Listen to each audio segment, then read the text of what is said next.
Welcome back to The Explainer. Today we're doing a forensic dive into a massive tragedy. We're going to expose the bare, shocking anatomy of one of the most catastrophic engineering failures in history, the Buffalo Creek disaster. Now, you might notice we're using these kind of crude MS Paint-style stick figure doodles today.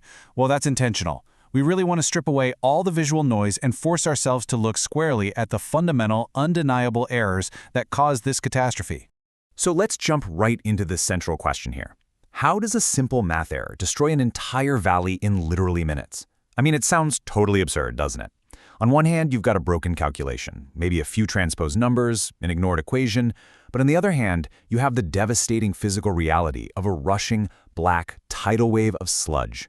This explainer is going to bridge that gap between careless paperwork and the terrifying reality it unleashed. Because, as you'll see on a large enough scale, bad math isn't just a failing grade, it is a lethal weapon. The pacing of this disaster was absolutely merciless.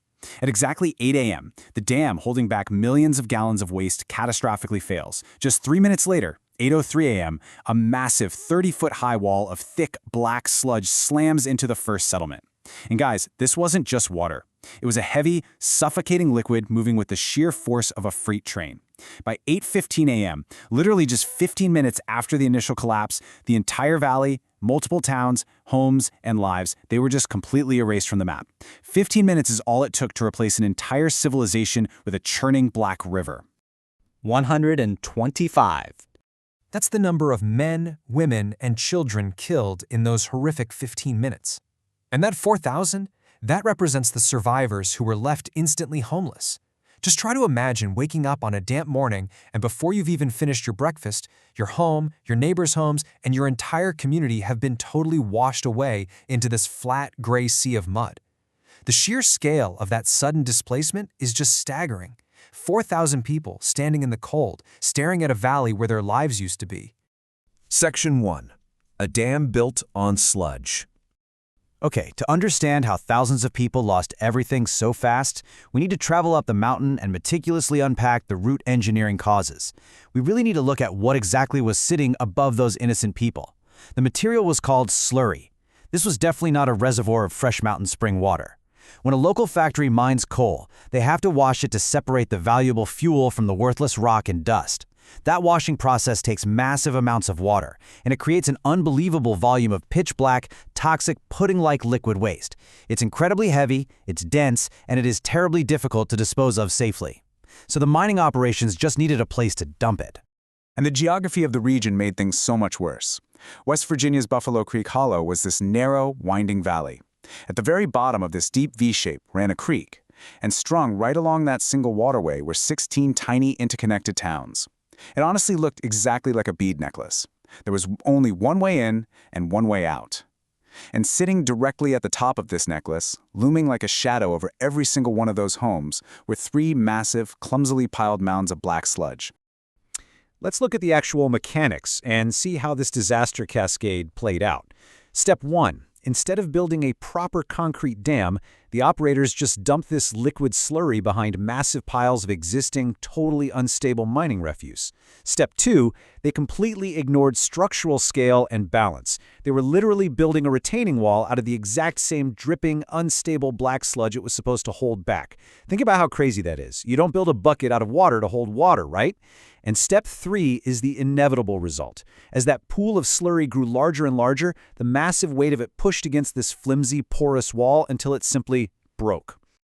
Section 2. The fatal math error. Now that we've seen the physical setup, we have to look into the forensic engineering side of things. Why did the dam tear open on that specific morning? Well, it all comes down to hydrostatic pressure. Basically, this is the intense outward force exerted by a fluid just because of the force of gravity. The deeper that pool of slurry got, the heavier it became, and the harder it pushed outward against the dam holding it back. It's basic, undeniable physics. The liquid wasn't just resting there, it was actively trying to shove the wall out of its way. And to resist that massive force, you need incredibly precise calculations. See, building a proper dam requires engineering reality. We're talking complex formulas, precise geometric angles, rigorous structural cross-sections, and really careful material analysis. You have to calculate the exact hydrostatic pressure and mathematically guarantee that the structure is going to hold. But at Buffalo Creek, The reality was pure corporate negligence. It was literally just unorganized piles of dirt stacked by bulldozers. Basic physics were completely ignored. The people building these mounds weren't engineers crunching numbers. They were just equipment operators trying to get rid of waste as cheaply as humanly possible. They shrugged off the math, and by doing that, they shrugged off the incredible risk. And you know what the most tragic part is? This danger wasn't a secret at all. The warnings absolutely existed. Inspectors actually visited the site, they saw the cracking walls and the leaking sludge with their own eyes, and explicitly stated in their safety reports that the structure was completely unstable and lacked any proper design. But those reports were effectively tossed right into the garbage. The very system designed to catch these fatal errors was just blinded by negligence. Section 3. Rules written in blood. So after the black wave subsided, and those 4,000 survivors were left staring at a flat landscape of mud, the physical disaster was over. But the legal and regulatory earthquake was just getting started. The aftermath brought massive legal action, with gavels coming down hard on the corporate failures that allowed a literal unengineered dirt pile to be classified as a safe structure. This single, horrific event actually triggered a complete overhaul of global dam safety regulations. Suddenly, filing cabinets full of past failures were ripped open, and the rules were rewritten from scratch. Engineering formulas became strictly mandated for all mining waste facilities. You couldn't just pile up dirt anymore. You had to mathematically prove it worked. And structural inspections? They went from being ignored paperwork to strictly enforced legal requirements. In the engineering community, there's a very dark but very true saying: rules are written in blood.